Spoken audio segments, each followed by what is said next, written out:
Assalamualaikum warahmatullahi wabarakatuh. Salam smart people. Opening yang buruk akan merusak isi yang sebenarnya baik.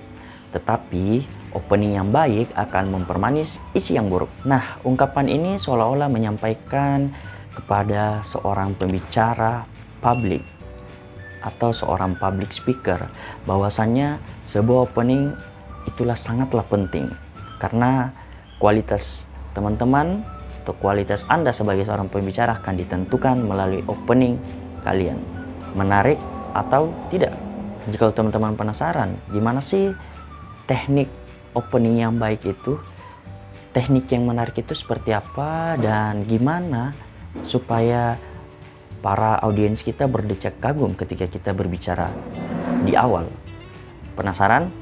Berikut videonya.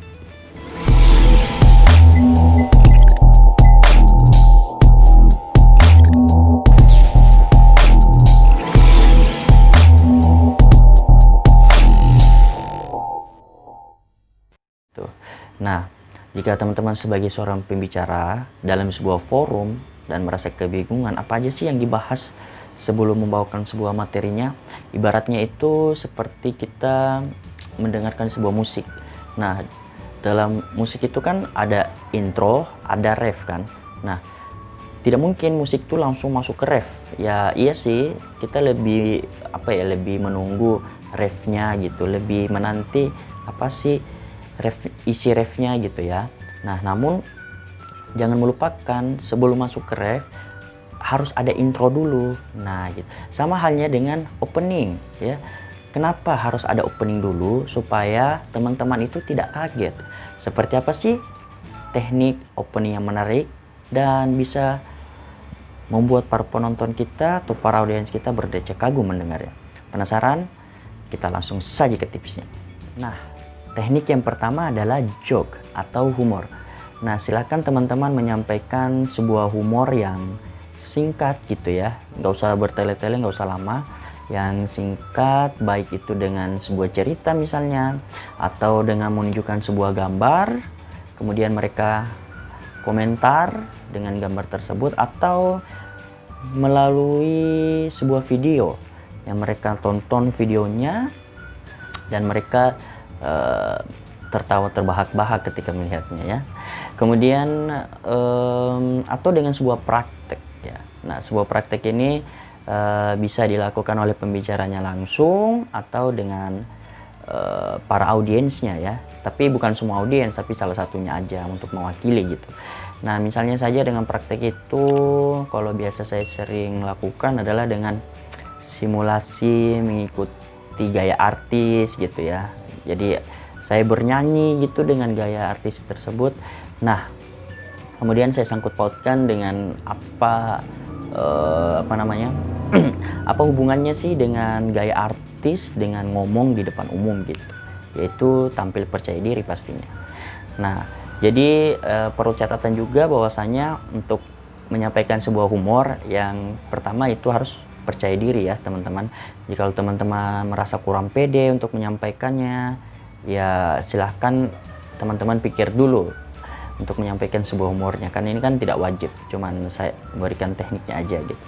Nah, kalau teman-teman masih kurang pede tapi ingin menyampaikan humornya, silakan teman-teman berlatih dulu di rumah gitu, atau panggil temannya face to face, terus tanya, ini lucu nggak? Iya, lumayan lucu gitu. Nah, kalau misalnya seperti itu berarti cocok nih untuk audiens. Tapi dengan catatan kalau bisa humornya itu yang ada sangkut pautnya dengan materi yang akan kita bawakan. Oke? Nah, beralih ke tips selanjutnya, yaitu question atau pertanyaan. Nah, jika teman-teman masih kurang pede dengan melakukan sebuah humor, silakan teman-teman mempraktekkan teknik ini, yaitu dengan memberikan sebuah pertanyaan yang sangat sederhana pastinya ya. Dan yang sederhana di sini maksudnya adalah yang tidak membutuhkan proses lama untuk berpikir menjawabnya. Karena dengan pertanyaan sederhana, audiens itu lebih cepat untuk menjawabnya, lebih refleks gitu. Misalnya, siapa di sini Bapak Ibu yang memiliki siswa atau siswi yang dicap dengan naughty atau nakal. Pasti tuh ada tuh. Ya walaupun nggak semua, tapi paling tidak ada gitu ya. Nah, selanjutnya setelah pertanyaan tadi diajukan, silakan teman-teman tanya lagi tuh. Nah, bagaimana tanggapan Bapak Ibu ketika melihat siswa yang nakal tersebut? Nah, tuh baru tuh komen dah mereka. Pasti ada yang jengkel, kecewa, sering marah, atau ya kalau yang lurus-lurus pasti jawabannya yaitu biasa aja. Atau teman-teman jika pertanyaannya ingin lebih extraordinary gitu ya, nah memakai kata bayangkan. Bayangkan jikalau anak yang dicap nakal tadi, ketika dia beranjak dewasa, dia menjadi seorang yang sukses dalam karirnya. Dan dialah orang yang pertama kali yang akan menjenguk Bapak Ibu guru semuanya ketika telah menua. Nah, itu gimana? Itu lebih ini kan, lebih apa namanya, lebih menyentuh lagi gitu ya. Tips yang saya pikir sangat simpel sekali dan tidak terlalu memikirkan persiapan yang matang gitu. Tips yang ketiga adalah S, statistik. Ya, atau ya data gitu ya, data statistik. Silahkan teman-teman berikan jawaban yang diperkuat dengan sebuah data yang menarik atau fakta yang mengejutkan gitu ya. Ingat, datanya juga harus terpercaya gitu ya. Dan kalau perlu belum pernah mereka ketahui gitu.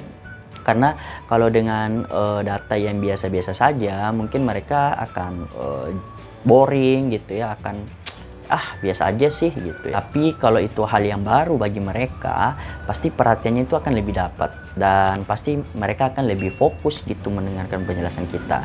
Misalnya, sistem pendidikan yang terbaik saat ini ada di negara mana? Pasti tuh mereka akan menganggap negara yang terbaik saat ini Finlandia gitu ya. Nah, kalau misalnya ada yang menjawab itu, berarti kita berhasil gitu ya, karena mereka belum mengetahui gitu data yang sekarang.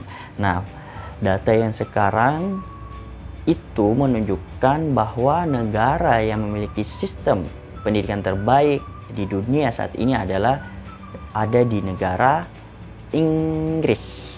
Ya, ada di negara Inggris dengan kualitas indeks itu 78,2 dan kualitas indeks opportunity-nya yaitu 69,79 gitu.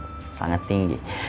Sedangkan Finlandia ada di mana? Finlandia itu ada di urutan 13 dengan indeks kualitasnya 66,6 dan indeks opportunity-nya itu 56,68. Nah, pertanyaannya Indonesia ada di peringkat mana gitu ya.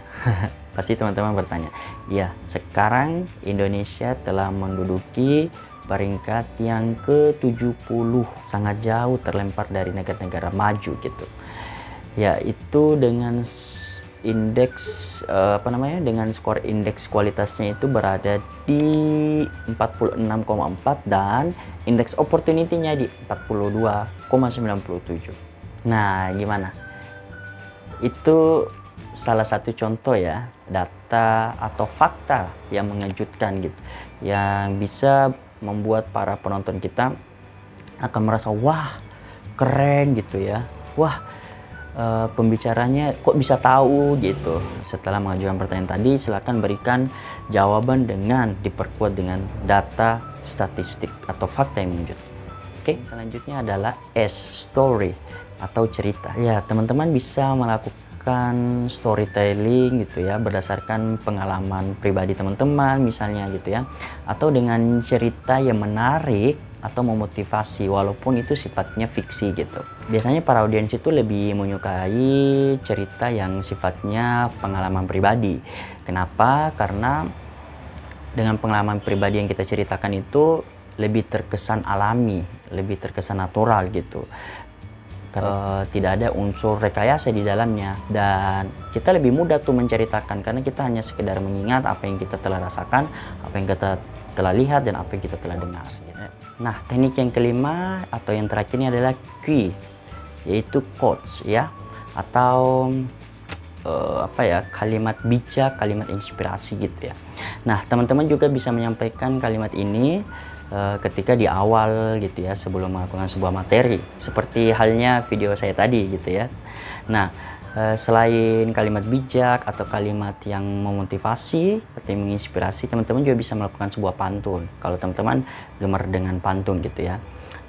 Kenapa ini dilakukan? Karena biasanya para audiens itu suka mendengar hal-hal yang unik gitu, hal-hal yang menggugah hati gitu. Nah, ini salah satunya adalah dengan quotes gitu. Namun tetap ya, jangan hanya sekedar memberikan quotes saja, namun tetap memberikan penjelasan yang lebih mendalam ya terkait makna quotes yang kita sebutkan tadi, agar para audiens kita tidak merasa penasaran apa sih maknanya atau ada yang mengganjal gitu misalnya. Nah, itu teman-teman harus perkuat dengan penjelasan teman-teman, tapi yang lebih mendalam ya. Itu dia video teknik opening yang bisa membuat opening teman-teman itu lebih menarik dan mampu menyihir para penonton atau para audiens teman-teman semuanya. Nah, jikalau video ini bermanfaat bagi teman-teman, silahkan klik like ya, kemudian komen, dan kalau bisa share kepada teman-teman kalian di luar sana. Dan kalau misalnya teman-teman masih penasaran dengan video-video saya selanjutnya, silahkan klik subscribe dan jangan lupa tanda loncengnya ya. Tampilanmu di awal akan menentukan nasibmu di akhir. Saya Wahyu Edu, salam smart people. Assalamualaikum. Kita ke tipsnya.